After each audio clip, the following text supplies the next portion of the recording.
The year was 1945, and World War II was drawing to its brutal conclusion. Across war-torn Europe, Allied forces were advancing on multiple fronts, liberating territories and capturing thousands of enemy combatants. Among these prisoners were not just soldiers, but also support personnel, medical staff, and women who had served in various capacities within the Nazi war machine. What few people know is that hundreds of these German women would soon find themselves on a journey that would take them far from the rubble of Europe to an unlikely destination, the wide-open plains of Texas. These women had served the Third Reich in numerous roles. Some were nurses who had worked in military hospitals, tending to wounded German soldiers. Others had been communication specialists, administrative workers, or members of auxiliary forces. A number of them had been part of the Luftwaffe's support staff or had worked in occupied territories. When Allied forces swept through German positions in the final months of the war, these women were captured alongside their male counterparts. They became part of the massive wave of prisoners that overwhelmed Allied detention facilities in Europe. The sheer number of prisoners posed an enormous logistical challenge for the Allied command. Europe was devastated, cities lay in ruins, and resources were desperately scarce. Housing, feeding, and guarding millions of prisoners on European soil was simply unsustainable. The decision was made to transfer large numbers of POWs across the Atlantic to the United States, where facilities could be established far from active combat zones and where resources were more readily available. Texas, with its vast expanses of land, existing military infrastructure, and distance from major population centers, became an ideal location for POW camps. By 1943, the United States had already established numerous camps across the state, primarily housing German and Italian male prisoners. These camps ranged from large base camps to smaller branch camps scattered throughout rural areas. The infrastructure was in place, and Texas would soon receive an unusual addition to its POW population, hundreds of German women. For these women, the journey to America was terrifying. Throughout the war, Nazi propaganda had painted a horrifying picture of what awaited German prisoners in American hands. They had been told stories of savage treatment, of torture and execution, of Americans who were little more than barbarians. The propaganda ministry had been particularly effective in depicting American soldiers as brutal oppressors who showed no mercy to their captives. Many of these women had spent years immersed in this propaganda. They genuinely believed that capture meant certain death or, at best, unspeakable suffering. Some had been told that American cowboys were particularly cruel, that the Wild West mentality still prevailed in places like Texas, and that prisoners would be worked to death under the scorching sun. The imagery of chains, forced labor, and inhumane conditions dominated their expectations. The journey across the Atlantic was harrowing. Packed into cargo ships that had been hastily converted for prisoner transport, the women endured weeks at sea in cramped, uncomfortable conditions. The constant fear of submarine attacks added to their anxiety. Many were seasick, all were frightened, and none knew exactly what fate awaited them on the other side of the ocean. During this voyage, the women had nothing but time to contemplate their future.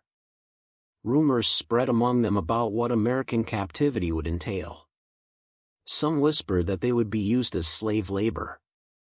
Others feared they would simply disappear, never to be heard from again. The uncertainty was perhaps worse than anything else. They were crossing an ocean to a country they knew only through propaganda and prejudice, heading toward a land that seemed as foreign and dangerous as another planet. When the ships finally docked at American ports, the women's first glimpses of the United States did little to calm their fears. The massive industrial infrastructure, the bustling ports, and the sheer scale of American military operations were overwhelming. They were processed quickly, loaded onto trains, and sent on yet another long journey, this time across the American heartland toward Texas. The train journey was a study in contrasts. As they traveled through the American countryside, some women were struck by how untouched by war everything appeared. There were no bombed-out buildings, no rubble-strewn streets, no evidence of the devastation they had left behind in Europe. Fields were green and productive, towns looked prosperous, and people went about their daily lives as if war were a distant concept. This abundance, this normalcy, was almost incomprehensible to women who had spent years in a Europe consumed by conflict. As the trains rolled into Texas, the landscape changed dramatically. The forests and farmlands of the eastern United States gave way to something entirely different. Vast, open prairies seemed to stretch endlessly toward the horizon. The sky was bigger than anything they had ever seen. The heat was intense, even in the early morning hours. This was truly the American West they had heard about, but seeing it firsthand was both awe-inspiring and deeply unsettling. The women pressed their faces to the train windows, watching this alien landscape roll by. Some saw cattle ranches, oil derricks, and small towns that looked like they had been plucked from Western films. Others spotted cowboys on horseback, their silhouettes stark against the Texas sky. These sightings only reinforced their fears. This was cowboy country, and everything they had been told about American brutality seemed about to become reality. As the trains finally approached the POW camps, the women's anxiety reached its peak. They clutched what few possessions they had been allowed to keep, said prayers, and prepared themselves for whatever horror awaited them. Many expected to be immediately put in chains, to be marched at gunpoint to work details, to begin a life of suffering that would end only with death or the war's conclusion. What they didn't know, what they couldn't possibly have imagined, was that their expectations and reality were about to collide in the most unexpected way possible. The Texas camps, the American Guards, and especially the local cowboys who would help run these facilities had something very different in mind. The women were about to discover that everything they had been told about American treatment of prisoners was not just wrong, it was the complete opposite of the truth they were about to experience. The heavy metal doors of the train cars slid open with a screech that made the women flinch. Harsh Texas sunlight flooded the compartments, temporarily blinding those who had spent hours in the dimness of the railway cars. As their eyes adjusted, the women saw figures approaching, silhouettes against the bright sky. This was the moment they had been dreading. This was when their worst fears would be realized. But something was immediately wrong with the picture unfolding before them. The men approaching weren't brandishing weapons or shouting orders. They weren't moving with the aggressive posture the women had been conditioned to expect from captors. Instead, these American guards walked with an almost casual gait, some with their hands in their pockets, others tipping their wide-brimmed hats against the sun. A few were even smiling. The women descended from the trains on shaking legs, many clutching each other for support. They formed ragged lines, heads bowed, waiting for the brutality to begin. Some trembled visibly. Others stood rigid, determined to face their fate with whatever dignity they could muster. A few of the younger women were crying quietly, trying to stifle their sobs. The air was thick with fear and the oppressive Texas heat. What happened next would be seared into their memories for the rest of their lives. Instead of chains being clamped onto their wrists, instead of rifle butts driving them forward, instead of the violence they had steeled themselves to endure, they were greeted with something utterly incomprehensible. The camp commander, a weathered American officer with kind eyes, stepped forward and spoke to them in broken but earnest German. He welcomed them to Texas. He told them they would be treated in accordance with the Geneva Convention. He explained that they would be housed, fed, and kept safe until the war's end. The women looked at each other in confusion and disbelief. This had to be a trick, some cruel game before the real punishment began. They had been warned about American deception, about false kindness that would make the eventual cruelty all the more devastating. Surely this couldn't be real. Surely the other shoe would drop at any moment. But it didn't. Instead, they were led, not driven, toward the camp facilities. The buildings were simple but sturdy, far better than many of the accommodations they had known in war-torn Germany. The barracks had beds with mattresses, not just wooden planks. There were bathrooms with running water. The dining facilities, while basic, were clean and organized. Everything was orderly, functional, and strangely peaceful. As the first days passed, the cognitive dissonance only grew stronger. The women had been raised under a regime that had taught them absolute obedience to authority and had painted democracy as weak and chaotic. They had been told that Americans were racially inferior, culturally bankrupt, and morally degenerate. They expected their captors to reflect the monstrous caricatures of Nazi propaganda films and posters. Instead, they found themselves face to face with real Americans for the first time in their lives, and nothing made sense anymore. The guards were polite, sometimes even friendly. They didn't seem to harbor the hatred the women expected. There were rules, certainly, and boundaries that couldn't be crossed, but the enforcement was firm rather than brutal. When the women made mistakes or misunderstood instructions, they were corrected patiently, not punished violently. The food was perhaps the most shocking element of all. Germany had been starving for years. Rationing had reduced meals to meager portions of bread, watery soup, and whatever vegetables could be scrounged. Many of these women hadn't seen meat regularly in years, hadn't tasted fresh fruit, hadn't known the luxury of having enough to eat. Yet here, in a prisoner of war camp, they were served 3 meals a day. The food wasn't gourmet, but it was abundant, nutritious, and regular. There was bread, real butter, vegetables, and yes, even meat several times a week. Some women initially refused to eat, convinced the food was poisoned or that this plenty was temporary, a fattening up before some terrible fate. But hunger eventually won out, and as days turned into weeks with no one falling ill, with no hidden agenda revealing itself, the women began to accept that this bizarre reality might actually be their new normal. The presence of cowboys added another layer of surrealism to the entire experience. Texas had contributed many of its ranchers and ranch hands to help manage the POW camps, men who knew how to handle large groups, maintain order, and manage resources across vast territories. These were real cowboys, not the Hollywood versions the women might have imagined, but authentic Western men who wore Stetsons and boots, spoke with distinctive drawls, and carried themselves with a unique blend of confidence and courtesy. To the German women, these cowboys represented everything alien about America. They were informal in a way that seemed almost disrespectful by German military standards. They called each other by first names regardless of rank. They joked and laughed even while working. They treated the women prisoners not as enemies to be crushed but as human beings who happened to be on the wrong side of a war. One of the most profound shocks came when the women realized they were being allowed to maintain some dignity and autonomy. They could organize their own barracks, elect representatives to communicate with camp administrators, and establish routines that gave them a sense of normalcy. They were permitted to receive mail from home, though it was censored and often took months to arrive. They could attend religious services.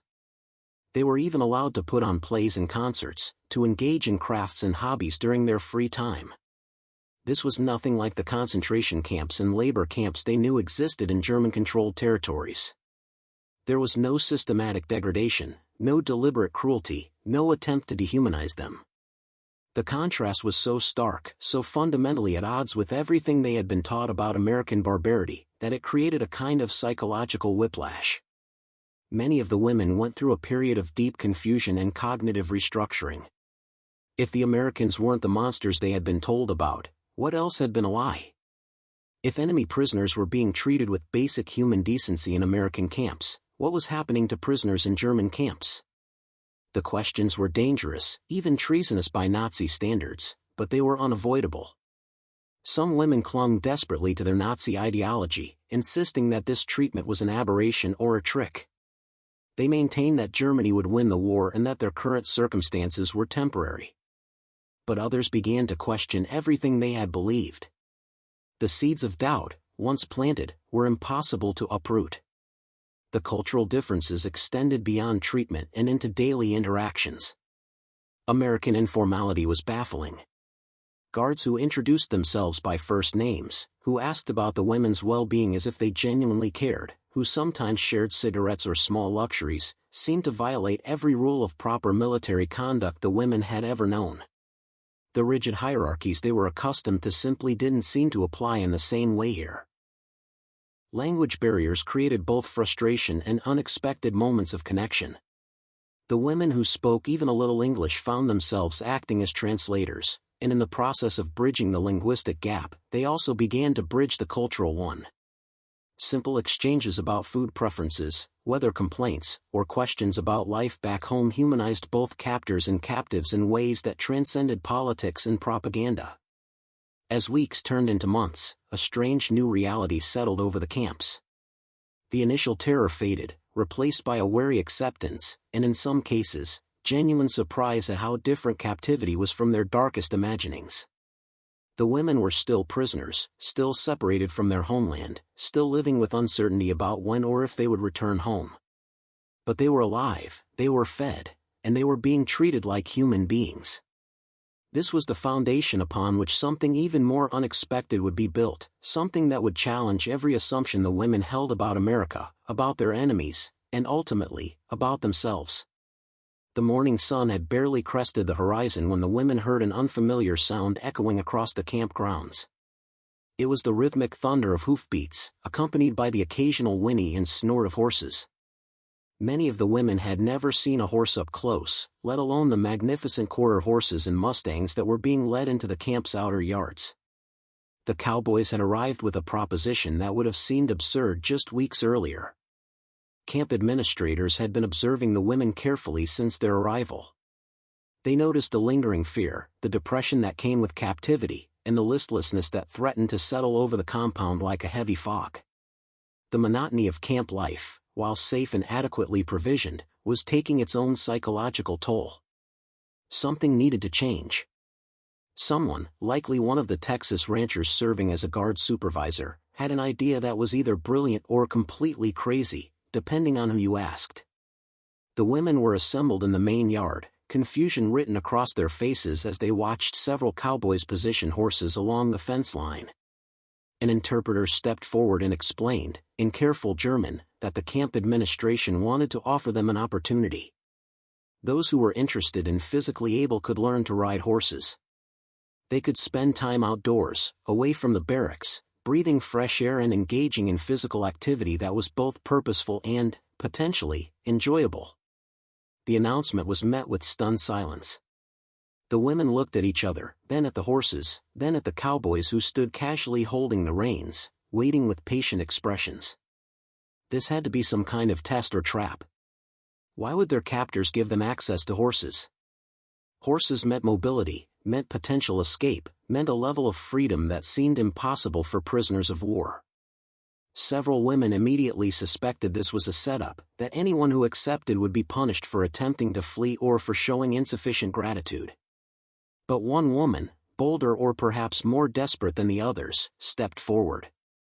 Her name was Margaret, a former nurse from Munich who had spent the last year of the war in a military hospital before her capture. She was tired of fear, tired of second-guessing everything, and something about the patient way the cowboy was stroking his horse's neck made her think that perhaps, just perhaps, this offer was genuine. She raised her hand and said, in halting English, that she would like to try. The cowboy's face broke into a wide grin. He tipped his hat to her and gestured for her to approach.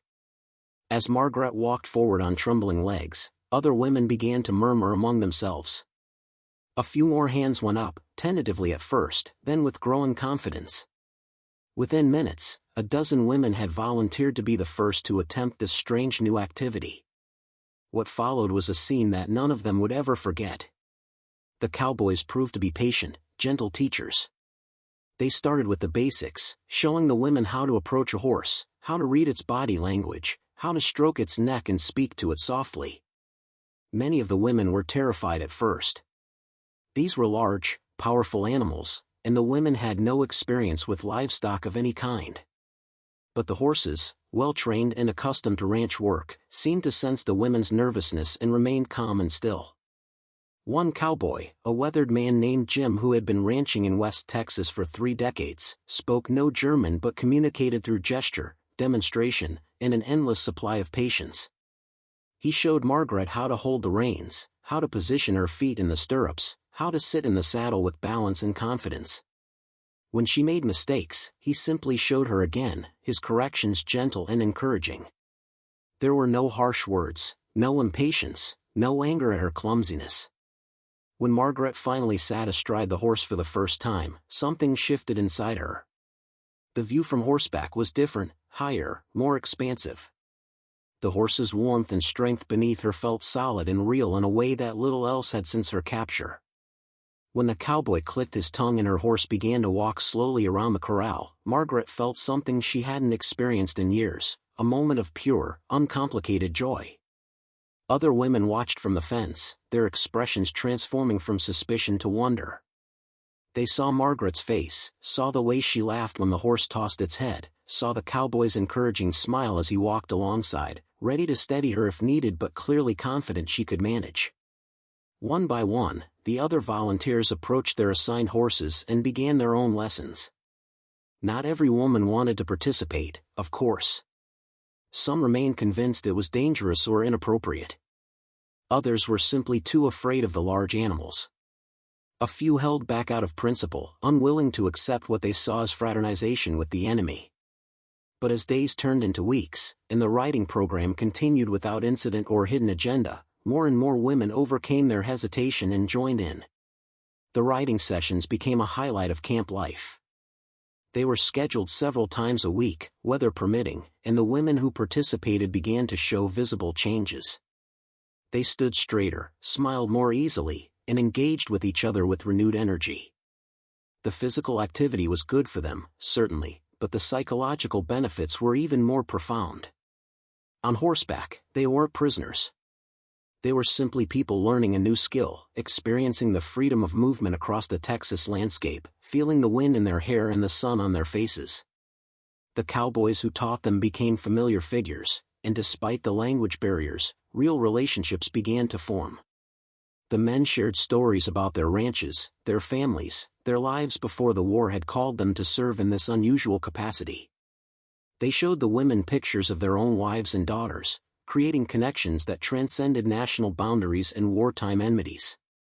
The women, in turn, began to open up about their own lives, their families back in Germany, their hopes and fears about what would happen when the war finally ended. Beyond horseback riding, other unexpected kindnesses emerged. The camp administrators arranged for the women to receive access to a library, stocked with books in both German and English. Those who wanted to learn English were given classes, taught by volunteers from nearby towns who viewed educating the prisoners as both a practical necessity and a moral obligation. The women were allowed to tend gardens, growing vegetables and flowers that added color and life to the stark camp environment. They organized choir performances, staged plays, and created art that decorated their barracks and common areas. Medical care was another revelation. When women fell ill or were injured, they received prompt, professional treatment from American military doctors and nurses. There was no discrimination, no withholding of care, no sense that their status as enemy prisoners made them less deserving of medical attention. Women who had worked as nurses themselves were sometimes allowed to assist in the camp infirmary, giving them purposeful work and a sense of contributing something valuable. Perhaps most surprisingly, the women discovered that they were allowed visitors from the local community, though these visits were supervised and limited. Church groups came to provide religious services and spiritual counseling. Local women's organizations brought donations of clothing, toiletries, and small comforts that made camp life more bearable. These interactions were carefully monitored to prevent security breaches, but they were permitted because camp administrators believed that maintaining the prisoners' humanity and dignity was not just morally right but also strategically wise. The contrast between their treatment and what they knew was happening to prisoners in German camps became increasingly impossible to ignore. Letters from home, when they arrived, painted grim pictures of a Germany that was collapsing under the weight of total war. Cities were being bombed into rubble. Food was scarce to the point of starvation. The infrastructure was crumbling. Yet here they were, enemy prisoners on American soil, eating regularly, sleeping in real beds, and learning to ride horses under the patient instruction of Texas cowboys. Some women experienced profound guilt over this disparity. They felt they didn't deserve such treatment while their families and fellow Germans suffered. Others felt anger at the regime that had lied to them so thoroughly about what America was and what Americans believed. Still others simply felt grateful to be alive and tried not to think too deeply about the implications of their situation. The Cowboys themselves seemed largely unaware of the philosophical crisis they were creating simply by treating the women with basic human decency. To them, this was just how you treated people. They had been raised with certain values about hospitality, about treating women with respect, about the importance of giving people a fair shake regardless of circumstances. The fact that these women were technically enemies didn't change those fundamental principles. They were human beings far from home, and that was enough. As the months passed and the war in Europe finally ground to its bloody conclusion, the women in the Texas camps found themselves in a strange limbo. Germany had surrendered. The Nazi regime had collapsed. But they couldn't go home immediately. The logistics of repatriation were complex, and Germany itself was in chaos, occupied and divided among the Allied powers. So they remained in Texas, no longer quite prisoners of a defeated enemy but not yet free to return to whatever remained of their former lives. During this extended period, the relationships between the women and their American guards deepened further. The formal barriers of wartime began to break down. There were shared meals, more extensive conversations, and a growing mutual respect that would have been unthinkable just a year earlier. The women taught the guards German songs and tried to explain their culture, while the Americans shared their own traditions and tried to help the women understand what democratic society actually looked like in practice rather than in propaganda. The horseback riding continued throughout this period, and for many women, it became symbolic of something larger than just a recreational activity. It represented freedom, trust, and the possibility of rebuilding a life after the trauma of war. When they finally received word that they would be returning to Germany, many women felt a complex mix of emotions. They wanted to go home, wanted to find their families and try to piece together whatever remained of their former lives. But they also felt genuine sadness at leaving behind the place where they had been shown unexpected kindness during their darkest hours. The transformation that occurred within the Texas POW camps was gradual but undeniable. What had begun as a strictly enforced prisoner-guard dynamic evolved into something far more complex and human. The initial fear and suspicion on both sides slowly gave way to curiosity, and curiosity opened the door to genuine cultural exchange that would leave lasting impressions on everyone involved. Language became the first bridge across the divide. The women who spoke even rudimentary English found themselves in constant demand as translators, but more importantly, they discovered that both sides were eager to learn from each other. American guards began picking up German phrases, starting with simple greetings and practical commands, but soon expanding to more personal expressions. The women, meanwhile, threw themselves into learning English with an intensity that surprised even them. It wasn't just about practical communication anymore. It was about understanding these puzzling Americans who had defied every expectation.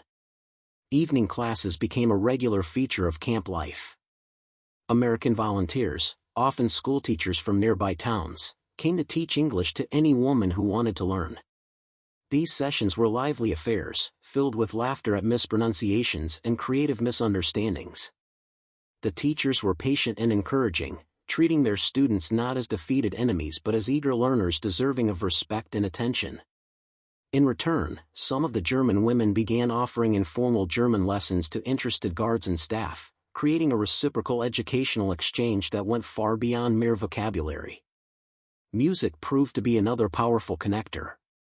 The German women had brought with them a rich tradition of choral singing. In German culture, group singing was a common social activity, and many of the women had been part of choirs or musical groups before the war. They began organizing informal concerts in the camp, singing everything from traditional folk songs to classical lieder. The American guards and staff were initially invited simply as audience members, but the beauty and emotion of the performances broke down barriers in ways that words alone couldn't achieve. One evening, after a particularly moving performance of German Christmas carols during the holiday season of 1945, something remarkable happened. Several of the American guards, many of whom came from communities with strong musical traditions of their own, asked if they could share some American songs. What followed was an impromptu concert featuring cowboy ballads, gospel hymns, and popular American tunes. The women listened with fascination, clapping along to rhythms they'd never heard before. Evening classes became a regular feature of camp life. American volunteers, often schoolteachers from nearby towns, came to teach English to any woman who wanted to learn. These sessions were lively affairs, filled with laughter at mispronunciations and creative misunderstandings. The teachers were patient and encouraging, treating their students not as defeated enemies but as eager learners deserving of respect and attention. In return, some of the German women began offering informal German lessons to interested guards and staff, creating a reciprocal educational exchange that went far beyond mere vocabulary. Music proved to be another powerful connector. The German women had brought with them a rich tradition of choral singing. In German culture, group singing was a common social activity, and many of the women had been part of choirs or musical groups before the war. They began organizing informal concerts in the camp, singing everything from traditional folk songs to classical lieder. The American guards and staff were initially invited simply as audience members, but the beauty and emotion of the performances broke down barriers in ways that words alone couldn't achieve. One evening, after a particularly moving performance of German Christmas carols during the holiday season of 1945, something remarkable happened. Several of the American guards, many of whom came from communities with strong musical traditions of their own, asked if they could share some American songs. What followed was an impromptu concert featuring cowboy ballads, gospel hymns, and popular American tunes. The women listened with fascination, clapping along to rhythms they'd never heard before, puzzling over lyrics that spoke of a very different cultural experience than their own. Soon, these musical exchanges became regular events. The women learned Home on the Range and Red River Valley, while the Americans attempted German songs with varying degrees of success. The language barriers made some lyrics incomprehensible to both sides, but the melodies and emotions transcended words. In those moments of shared music, the war seemed very far away, and the common humanity of everyone present became impossible to deny. Food became another avenue for cultural exchange, though this required creative navigation of camp regulations and resource limitations. The camp kitchens were run according to American military standards, but occasionally, the cooks would allow some of the German women who had cooking experience to demonstrate traditional recipes. Using whatever ingredients were available, these women would attempt to recreate dishes from home, explaining as they worked what each ingredient represented and how these meals fit into German family and cultural traditions. The American cooks, in turn, introduced the women to distinctly Texan cuisine. Many of the women had never tasted barbecue, chili, cornbread, or pecan pie before their arrival in Texas. The flavors were bold and different from anything they'd known in Germany. Some women loved the spicy, robust character of Texas cooking. Others found it overwhelming and stuck to blander options. But the willingness of the American staff to share their culinary traditions, and their genuine interest in learning about German food culture, created bonds that went deeper than mere taste preferences. The cowboys who worked at the camps became particularly important cultural ambassadors, though many of them would have laughed at such a formal description of their role. These men embodied a very specific aspect of American culture, one that the German women found both fascinating and perplexing. The cowboy culture, with its emphasis on individual capability, informal egalitarianism, and pragmatic problem-solving, was unlike anything in the German women's experience. One cowboy named Roy, who had spent his entire life on a ranch near Amarillo, took particular interest in explaining his way of life to the women. Through a combination of broken German, enthusiastic gestures, and the help of translators, he told stories about cattle drives, about surviving dust storms and harsh winters, about the code of honor that governed relationships on the frontier. The women listened with rapt attention, asking questions that Roy had never considered before. Why didn't cowboys follow more formal hierarchies? How could such an informal system actually work? Wasn't the emphasis on individual freedom chaotic and inefficient? Roy's answers, filtered through translation and cultural interpretation, revealed fundamental differences in worldview. He explained that on a ranch, survival depended on everyone knowing their job and doing it well, not on following orders blindly. He talked about how respect was earned through competence and character, not granted automatically by rank. He described a vision of freedom that wasn't about doing whatever you wanted, but about taking responsibility for yourself and helping your neighbors when they needed it. These concepts were revolutionary to women who had been raised in an authoritarian system that emphasized obedience, hierarchy, and collective identity over individual initiative. Some dismissed Roy's explanations as naive or simplistic. But others found themselves thinking about these ideas long after the conversations ended, turning them over in their minds, comparing them to their own experiences and the ideology they'd been taught to accept without question. The exchange of ideas extended beyond philosophy to practical skills and knowledge.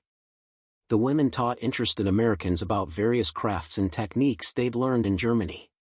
Some demonstrated traditional needlework and embroidery patterns. Others shared knowledge about herbal remedies and home healthcare practices that had been passed down through generations. A few women who had worked in technical or administrative roles before their capture surprised their American counterparts with their expertise in areas like engineering, mathematics, and organizational management. This revelation that many of the women prisoners were highly educated and skilled challenged American stereotypes just as American behavior had challenged German propaganda. Some of the guards and administrators had unconsciously expected enemy prisoners to be unsophisticated or backwards.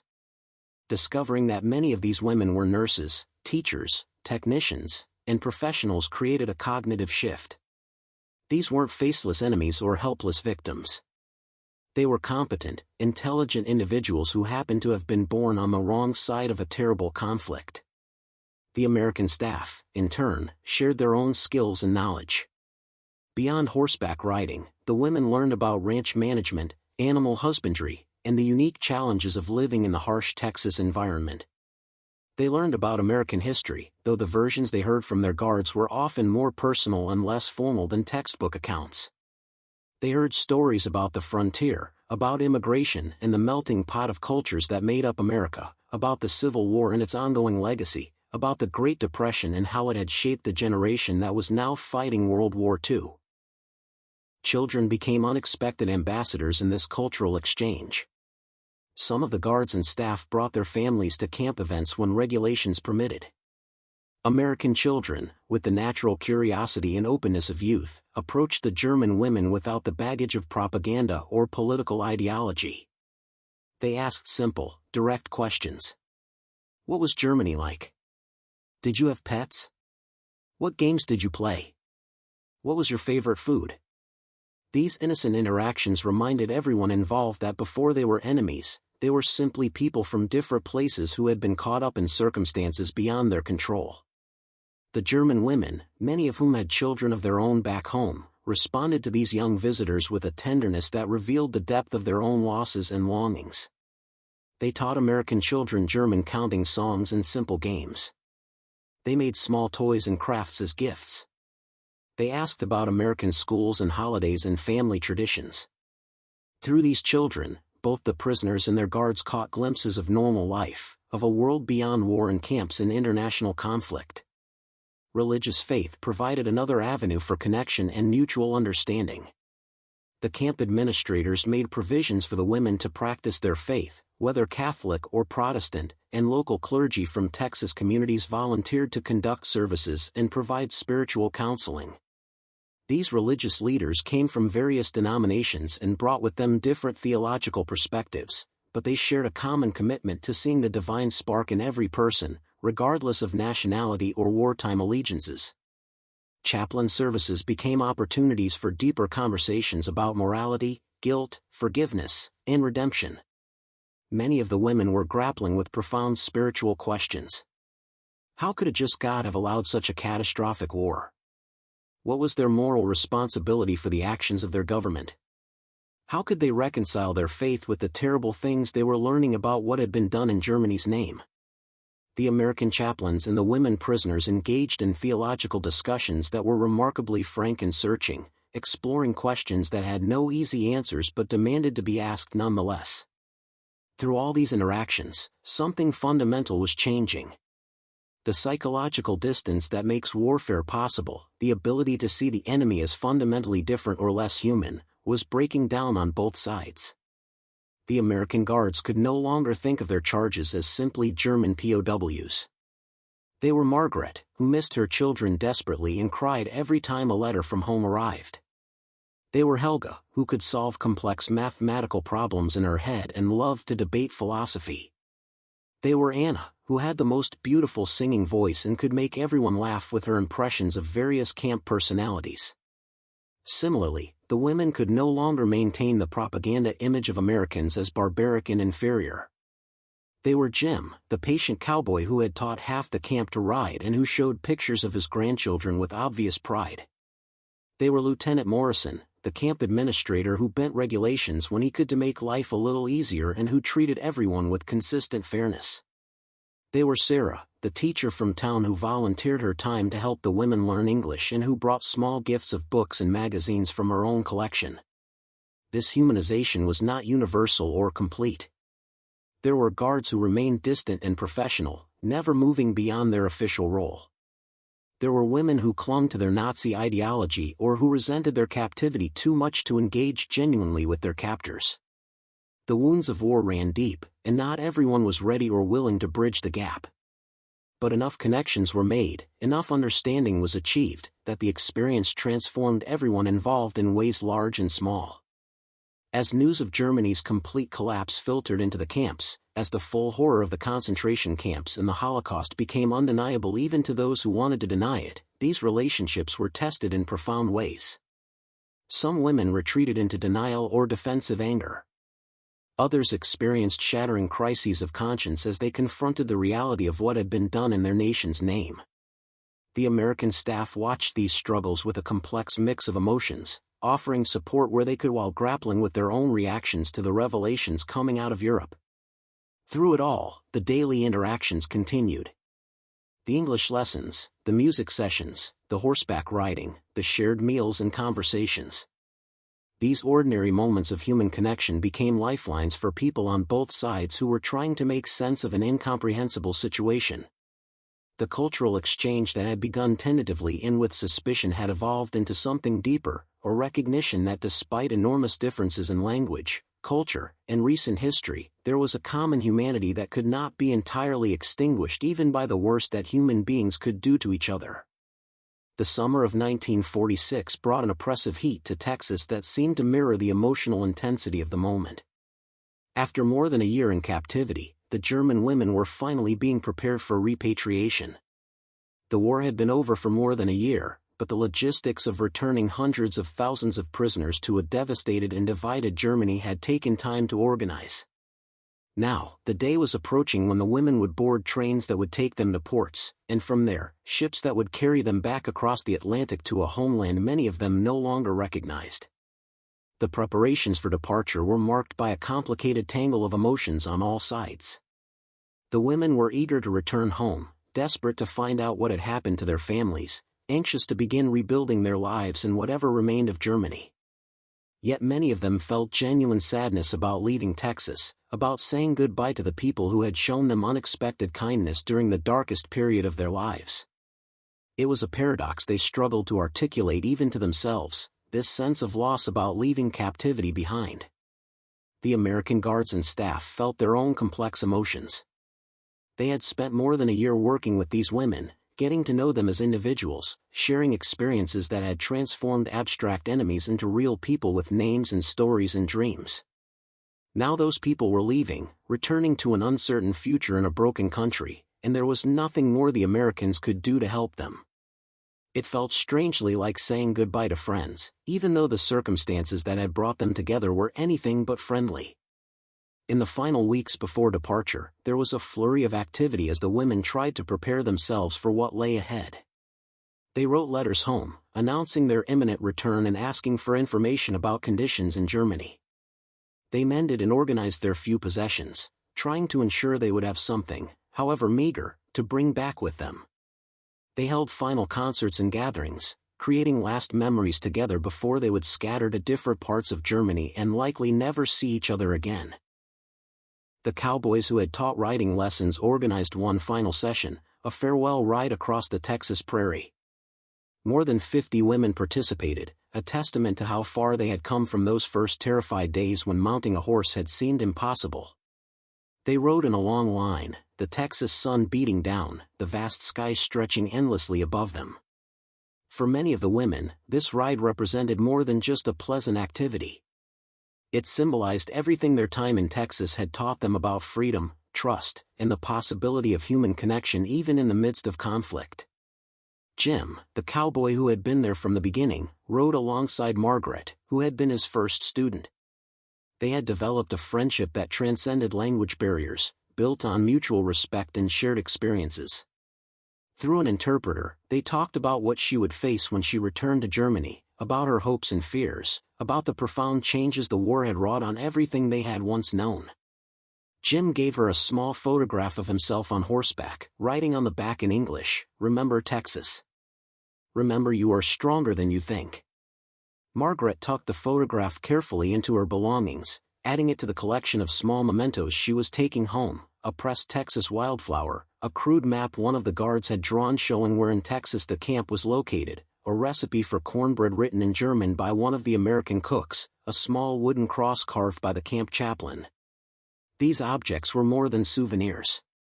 They were evidence of an experience that seemed almost impossible to believe, proof that what had happened in Texas was real and not some fever dream born of trauma and dislocation. The day of departure arrived with little fanfare. The women assembled with their belongings, formed into groups for the train journey, and prepared to leave. There were no speeches or formal ceremonies, just quiet farewells between people who had shared an extraordinary experience. Some of the American staff members had brought small gifts, practical items the women might need, warm socks, writing paper, bars of soap, tins of food. These offerings were given discreetly, person to person, small acts of kindness that said more than words could express. As the trains pulled away from the camp, many women pressed their faces to the windows, watching the Texas landscape roll past one final time. They saw the vast prairies, the endless sky, the occasional cowboy on horseback. They saw America, not as propaganda had depicted it, but as they had actually experienced it. The image was complicated, imperfect, but fundamentally different from everything they had been taught to believe. That difference would stay with them for the rest of their lives. The journey back to Germany was long and difficult. The women traveled through an America that was celebrating victory and beginning to enjoy post-war prosperity. They saw cities that were intact and thriving, people who were well-fed and optimistic about the future. The contrast with what awaited them in Germany was stark and painful. When they finally boarded ships for the Atlantic crossing, many women felt they were leaving behind not just a country but a glimpse of a different way of life, a different set of possibilities. The return to Germany was devastating. The country they found was barely recognizable. Cities lay in ruins, millions were homeless, the economy had collapsed, and the infrastructure that made modern life possible had been destroyed. Families had been shattered by death, displacement, and division. The full horror of the Nazi regime's crimes was now undeniable, and Germans were confronting the awful reality of what had been done in their name. The psychological and moral weight of this reckoning was crushing. In this context of total collapse and desperate survival, the women who returned from Texas camps brought with them something unexpected, stories of a different experience, testimony that complicated the narrative of wartime suffering and victimhood.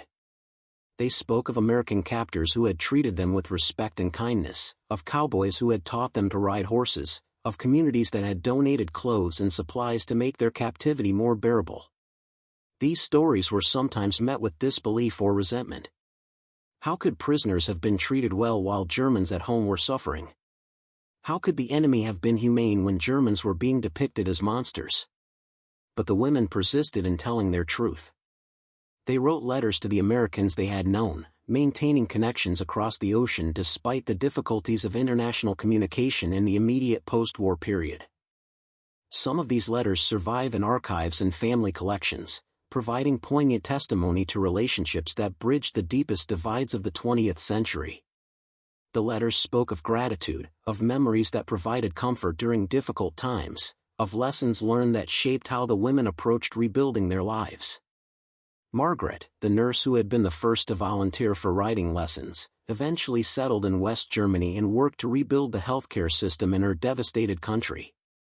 She kept Jim's photograph on her desk for the rest of her life, and she told her children and grandchildren about her time in Texas. Her account emphasized not the fact of captivity but the unexpected humanity she encountered there. She spoke about how that experience had challenged her assumptions, forced her to confront uncomfortable truths about propaganda and ideology, and ultimately helped her understand that people were not simply the nationalities or political systems they represented. Other women had similar stories. Some went on to become teachers and made it their mission to educate younger generations about the dangers of propaganda and the importance of seeing the humanity in supposed enemies. Others became advocates for reconciliation and international understanding, drawing on their personal experiences to argue for building bridges rather than walls between nations. A few maintained correspondence with Americans they had known in the camps, and in rare cases, these connections led to visits once travel between the countries became more feasible in later years. The American guards and staff also carried the experience with them into their post-war lives. Many returned to their ranches and towns in Texas, resuming the lives they had left to serve during the war. But they were changed by what they had experienced. They had seen firsthand how propaganda dehumanizes enemies, and they had participated in an alternative approach that affirmed human dignity even in the context of war and captivity. Some spoke publicly about their experiences, though many others kept their stories private, sharing them only with family and close friends. Jim continued ranching until his retirement, and he occasionally mentioned the German women he had taught to ride. He spoke with pride about their courage in facing their fears and their determination to learn something new even in the midst of captivity. He kept a few letters from Margaret, treasured reminders that small acts of kindness could have lasting impact even across vast distances and profound differences. The broader historical significance of the POW camps in Texas, including those that housed German women, has been the subject of scholarly research and public history projects. Historians have examined how the American approach to prisoners of war during World War II reflected both practical considerations and deeply held values about human rights and dignity. The Geneva Convention provided the legal framework, but the actual implementation went beyond mere compliance with international law. It reflected a belief that even enemies deserved to be treated as human beings, that victory did not require brutality, and that maintaining moral principles even in wartime was essential to preserving what America claimed to stand for. The contrast with how prisoners were treated in Nazi camps and Soviet gulags was stark and deliberate. American policymakers understood that how they treated enemy prisoners would have implications for how American prisoners were treated by enemy powers, but there was also a genuine moral commitment to maintaining standards of decency.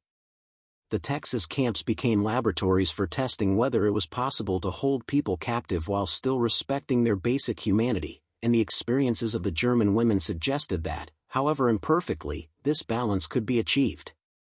In the decades following the war, some of the German women who had been imprisoned in Texas participated in oral history projects, granting interviews that preserved their experiences for future generations.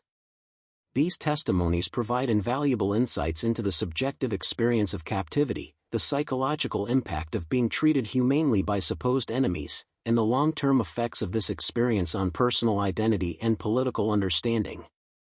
The women spoke candidly about their initial beliefs, their gradual transformation, and the ways their time in Texas had shaped their subsequent lives.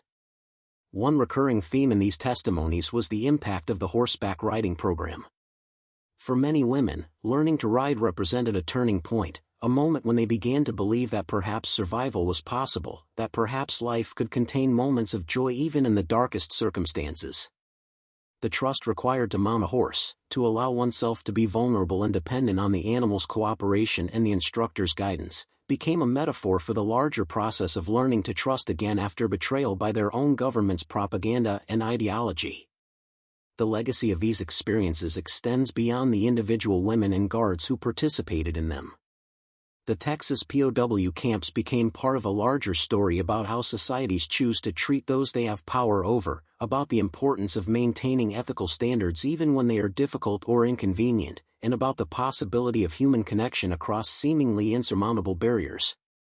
In a century marked by unprecedented violence and dehumanization, these camps represented an alternative approach, however limited and imperfect.